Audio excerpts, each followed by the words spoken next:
Bismillahirrahmanirrahim. Assalamualaikum warahmatullahi wabarakatuh. Perkenalkan, nama saya Fatur Rahman Al-Kautsar Lil Taqwa dengan NIM B1B1201116. Pertama-tama saya panjatkan puji syukur atas kehadirat Tuhan Yang Maha Esa, atas berkat dan rahmat-Nya lah saya masih diberikan kesehatan sampai hari ini.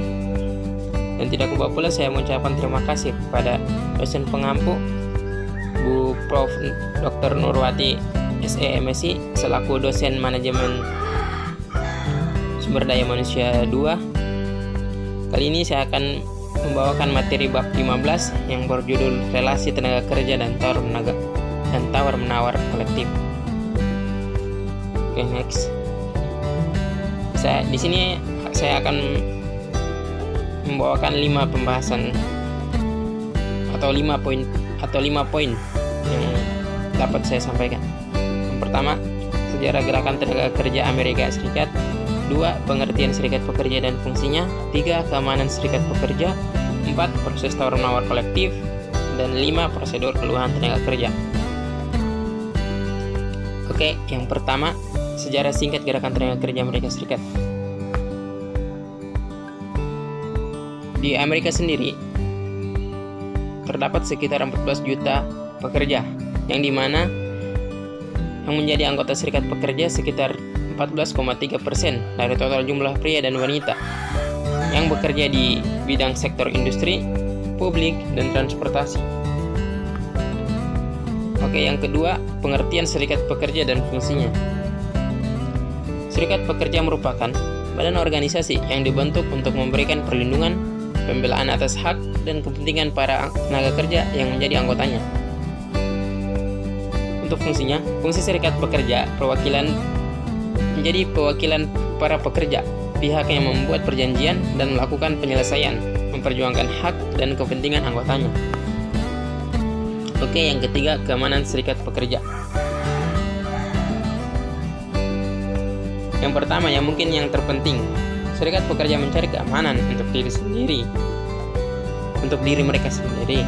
Mereka berjuang keras membela hak-hak untuk mewakili pekerja sebuah perusahaan dan menjadi agen tawar-menawar eksklusif untuk semua karyawan dalam unit tersebut.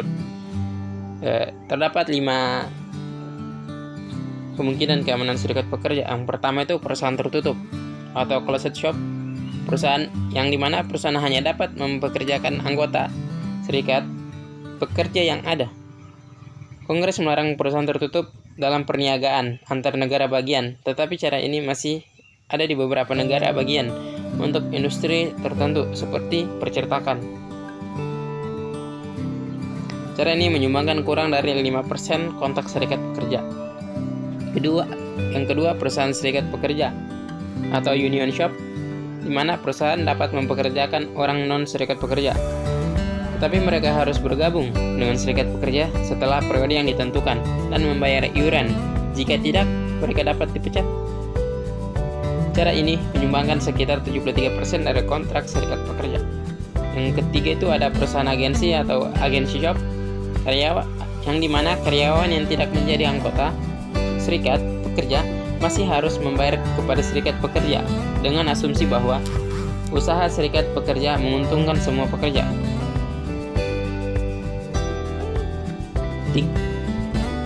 Yang keempat, perusahaan preferensial atau preferential shop, di mana anggota serikat pekerja mendapatkan preferensi dalam perekrutan, tetapi pemberi kerja masih dapat mempekerjakan non-anggota serikat pekerja. Yang kelima, perjanjian pemeliharaan keanggotaan. Karyawan tidak harus menjadi anggota serikat pekerja, namun anggota serikat pekerja yang dipekerjakan oleh perusahaan harus mempertahankan keanggotaan dengan serikat pekerja selama periode kontrak. Ini menyumbangkan sekitar 4% dari perjanjian serikat pekerja. Next. Serikat pekerja dan hukum. Terdapat 3 bagian utama dari tenaga kerja. Yang pertama, periode dorongan kuat, yaitu mengenai Undang-Undang Norris LaGuardia tahun 1932. Yang di mana Undang-Undang Norris LaGuardia tahun 1932 ini membuka jalan untuk datangnya era baru, yang mana aktivitas serikat pekerja didorong. Undang-undang ini menjamin hak setiap karyawan untuk melakukan tawar-menawar secara kolektif, bebas dari campur tangan, pembatasan, atau paksaan. Dan hukum ini membatasi kemampuan pengadilan menerbitkan injunksi atau perintah penghentian aktivitas seperti piket damai dan pembayaran tunjangan pemogokan. Kedua, periode dorongan yang dimodifikasi dengan regulasi Undang-Undang Taft-Hartley tahun 1947. Undang-undang ini mengamandemen Undang-Undang Relasi Tenaga Kerja Nasional dengan membatasi serikat pekerja dalam 4 cara. Yang pertama, melarang praktik serikat pekerja yang tidak adil. Kedua, menyebutkan hak-hak karyawan sebagai anggota serikat pekerja. Ketiga, menyebutkan hak-hak pemberi kerja. Dan 4, memungkinkan Presiden Amerika Serikat menghentikan sementara pemogokan darurat nasional. Ketiga itu ada periode regulasi terperinci terhadap urusan serikat pekerja internal dengan Undang-Undang Landrum-Griffin tahun 1959.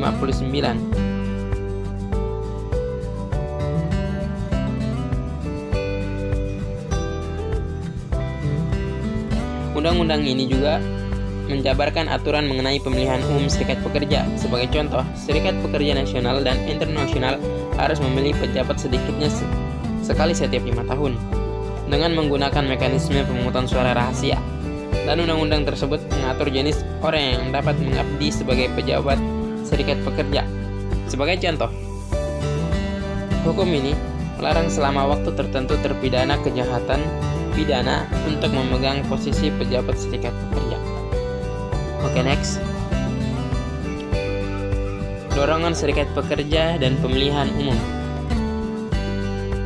Langkah 1 atau langkah awal itu ada kontak awal, di mana selama tahap kontak awal serikat pekerja menentukan ketertarikan karyawan untuk mengorganisasi dan membentuk komisi Oke, maaf, saya lanjutkan. Saya ulangi.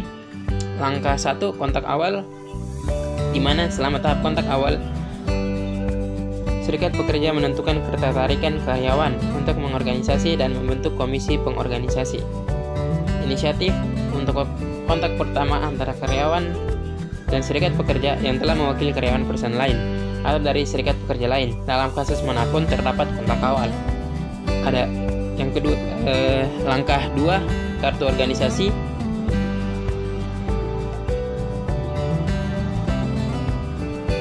di mana agar serikat pekerja dapat mengajukan petisi kepada NLRB dalam mendapatkan hak melakukan pemilihan umum.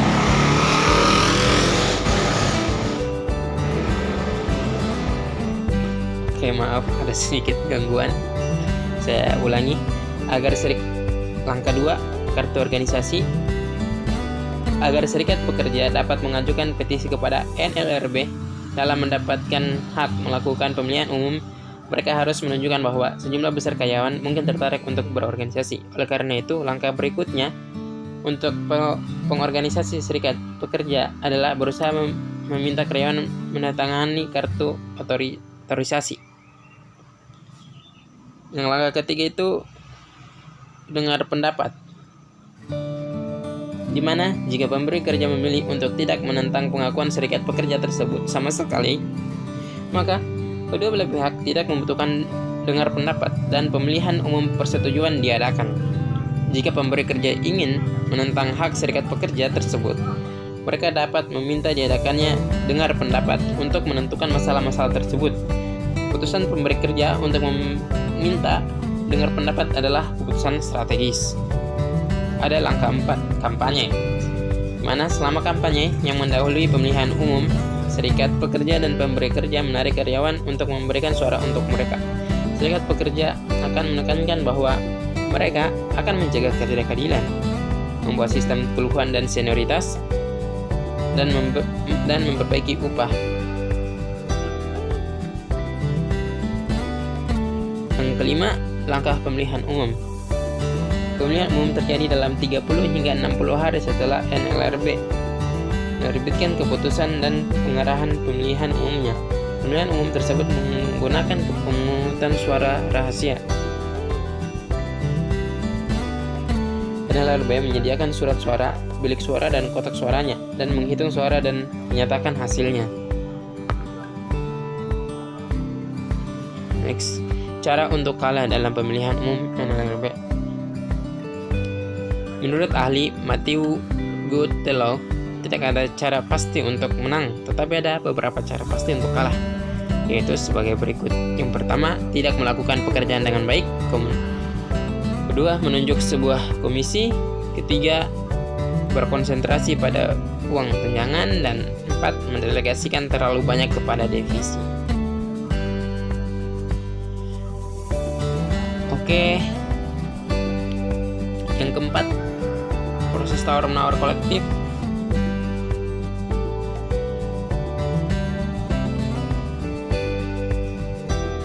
Apa yang dimaksud dengan tawar-menawar kolektif? Tawar-menawar kolektif adalah sebuah proses yang mempresentasikan manajemen dan serikat pekerja bertemu untuk menegosiasikan perjanjian tenaga kerja.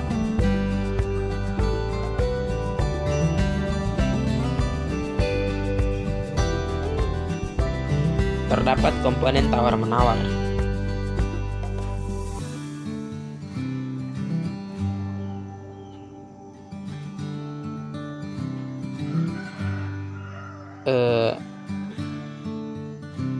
Tawar-menawar sukarela yang merupakan komponen yang tidak termasuk komponen wajib maupun ilegal. Komponen ini menjadi bagian dari negosiasi hanya melalui kesepakatan bersama dari manajemen dan serikat pekerja.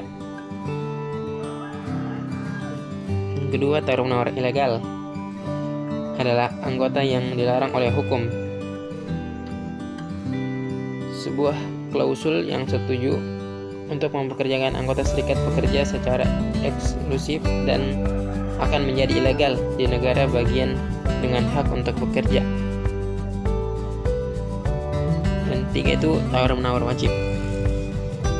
Next, kegagalan tawar-menawar kolektif.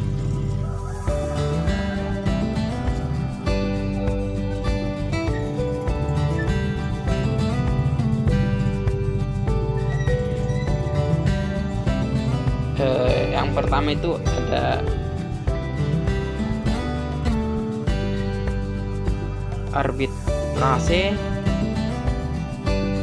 yang terdiri dari arbitrase kepentingan, arbitrase hak. Dan kedua itu ada pemonggokan yang terdiri dari pemonggokan ekonomi, pemonggokan praktik, tenaga kerja tidak adil, pemonggokan liar, dan pemonggokan simpati. Dan ketiga itu ada memecahkan jalan buntu yang terdiri dari kampanye korporat, boikot, permainan dalam lockout, dan injunksi. Oke, next. Prosedur keluhan tenaga kerja. Prosedur keluhan merupakan proses formal untuk menangani faktor-faktor yang melibatkan upah, jam kerja, atau kondisi pekerjaan yang digunakan sebagai keluhan terhadap pemberi kerja. Contoh sumber keluhan tenaga kerja yaitu ketidakhadiran, pembangkangan, dan peraturan pabrik. Oke, next.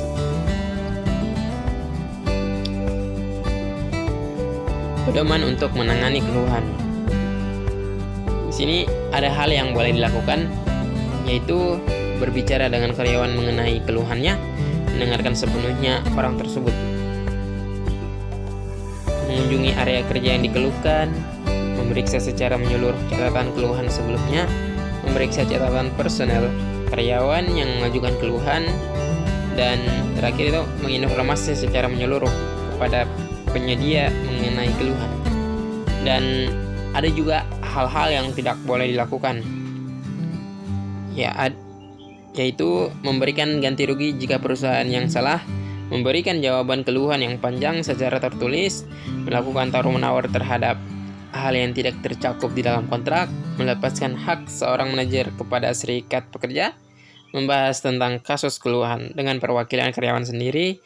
Karyawan yang bersangkutanlah yang harus berada di sana. Oke, saya kira cukup dari saya. Saya ucapkan terima kasih.